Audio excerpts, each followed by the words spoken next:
اعوذ باللہ من الشیطان الرجیم بسم اللہ الرحمن الرحیم۔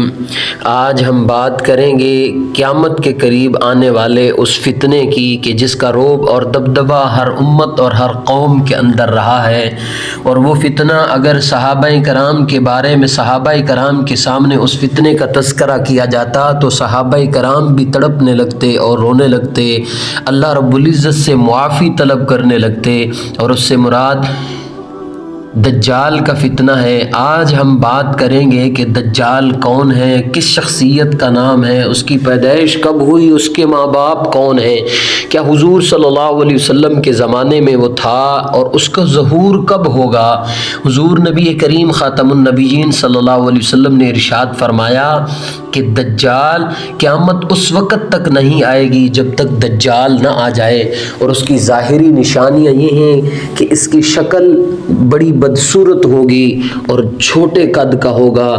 اندھا ہوگا، زبان اس کی سیاہ ہوگی، رنگ اس کا سرخ اور گندمی ہوگا، بال گھنگریالے ہوں گے اور ناک طوطے کی طرح لمبی ہوگی، اور اس کی پیشانی پہ کاف فا را لکھا ہوگا جس کو ہر پڑھا لکھا اور ان پڑھ انسان پڑھ لے گا۔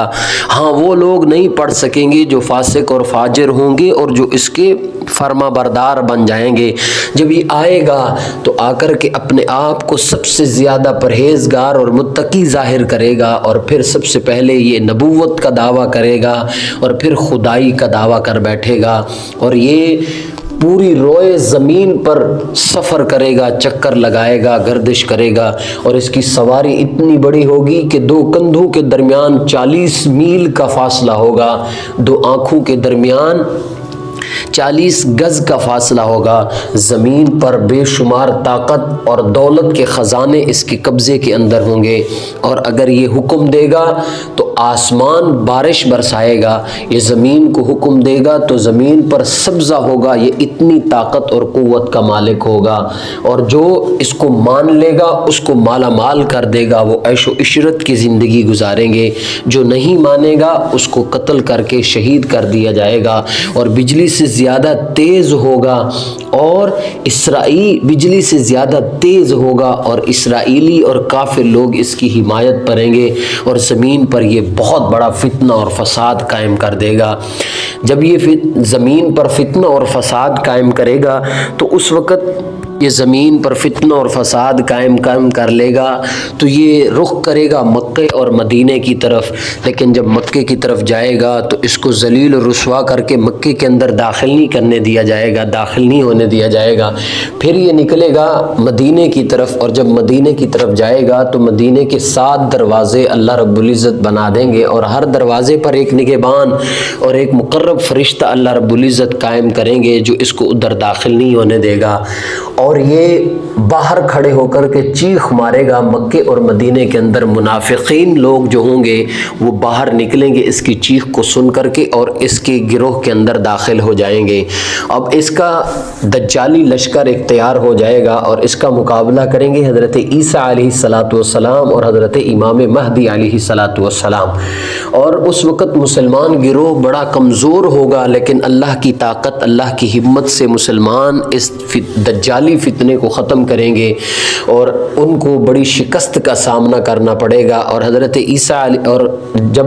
دجال فتنے سے دجال بھاگ جائے گا، نکلے گا، اور نکل کر کے فلسطین کی طرف منہ کرے گا، لیکن حضرت عیسیٰ علیہ السلام اس کو مقام لد پر پکڑیں گے اور اللہ کے حکم سے اس کو قتل کر دیں گے۔ اب سوال آتا ہے کہ یہ کون ہے اور اس کے والدین کون ہیں۔ یاد رکھیں حدیث پاک میں آتے، اور اس میں کئی روایات ہیں، جب حضور نبی کریم صلی اللہ علیہ وسلم مکہ سے مدینہ کی طرف ہجرت کر رہے تھے تو مدینے میں ایک یہودی عورت کا ایک بچہ پیدا ہوا جو کانا تھا، اور اس کی پیدائش بڑی عجیب و غریب ہوئی، اور وہ وہاں کے بچوں کے ساتھ کھیلا کرتا تھا، اور وہ بڑی عجیب و غریب باتیں کرتا تھا، اور اس نے یہ دعویٰ کیا کہ میرے اوپر وحی آتی ہے۔ اور جب حضور نبی کریم صلی اللہ علیہ وسلم وہاں پہنچے تو وہ یہودی ماں حضور کے پاس آئی اور آ کر کے کہا کہ آپ میرے اس بچے کا معائنہ کریں کہ یہ کس طرح کی باتیں کرتا ہے۔ حضور صلی اللہ علیہ وسلم ایک دن صحابہ کرام کے ساتھ وہاں پہنچے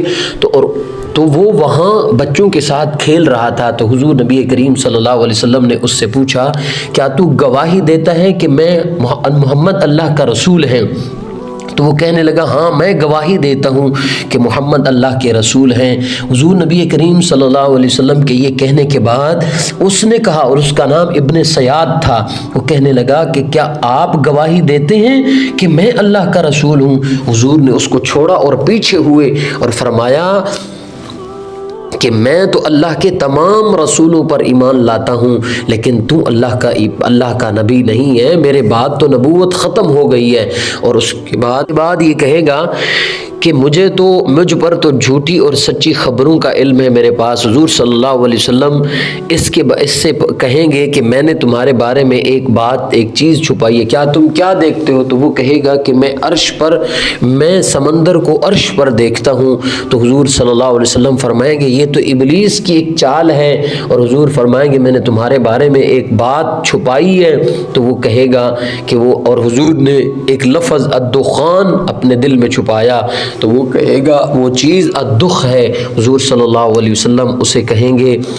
جا تیری طاقت اللہ کی طاقت سے زیادہ نہیں ہے۔ اور حضور نبی کریم صلی اللہ علیہ وسلم نے فرمایا کہ اس سے دور ہو جاؤ۔ اور حضور صلی اللہ علیہ وسلم کو حضرت عمر نے فرمایا کہ اگر آپ اجازت دیں تو میں اس کو مار دوں۔ حضور نے فرمایا کہ اگر یہ جھوٹا ہے تو ہمیں اس کو مارنے کی ضرورت نہیں ہے، اور اگر یہ سچا ہے تو آپ اس کو مار نہیں سکتے۔ اور حضور واپس آ گئے۔ مدینے کے لوگ کہتے ہیں کہ اس کے پاس بعض شیاطین آتے تھے جو اس کو آ کر کے خبریں دیا کرتے تھے، لیکن اللہ کے نبی صلی اللہ علیہ وسلم نے اس کے بارے میں خاموشی اختیار کی، کیونکہ حضور کو اس کے بارے میں کسی چیز کی کوئی وحی نہیں آئی جو اس کو کیا کی جاتی، بتائی جاتی۔ اور اسی کو بعض حضرات کہتے ہیں کہ اسی کو دجال کہتے ہیں، کیونکہ حضرت عمر رضی اللہ تعالیٰ عنہ بھی اسی کو دجال کہا کرتے تھے۔ حضرت ابو سعید خدری رضی اللہ تعالیٰ عنہ فرمایا کرتے تھے کہ میں نے ایک دفعہ ابن سیاد سے کہا کہ اگر تجھے دجال بنا دیا جائے تو تو کیا کہتا ہے؟ تو اس نے کہا میں اس چیز کو پسند کروں گا، اور میں دجال کے ماں باپ کو بھی جانتا ہوں۔ لیکن بعض مفسرین کا کہنا ہے کہ یہ دجال نہیں ہے، کیونکہ یہ بعد میں حضور صلی اللہ علیہ وسلم کے اوپر ایمان لے آیا تھا، اور دجال حضرت سلمان علیہ السلام کے دور میں جنات اور انسانوں کے ملاپ سے پیدا ہوا تھا، اور اس کے ماں باپ کو قتل کر دیا گیا تھا، اور اس کو ایک جزیرے کے اندر قید کر دیا گیا تھا، اور شیطان جا کر کے اس کو باتیں بتاتا تھا۔ اور دجال کی پیدائش کے بارے میں امام زرقانی رحمۃ اللہ علیہ فرماتے ہیں کہ یہ وہ فتنہ ہے کہ جب اللہ تعالیٰ نے اس کی پیدائش تب ہوئی جب اللہ تعالیٰ نے حضرت آدم علیہ السلام کو جنت سے نکالا، اس وقت اس کی کیا ہوئی، پیدائش ہوئی، اور یہ قرب قیامت کیا ہوگا، ظاہر ہوگا۔ اللہ رب العزت سے دعا ہے کہ اللہ ہمیں اس اتنے بڑے فتنے سے محفوظ فرمائے۔ اور حضور صلی اللہ علیہ وسلم کی حدیث ہے، فرمایا جو شخص سورۃ الکہف کو جمعے کے دن پڑھے گا تو اللہ تعالیٰ اس کو دجال کے اتنے بڑے فتنے سے محفوظ فرمائیں گے۔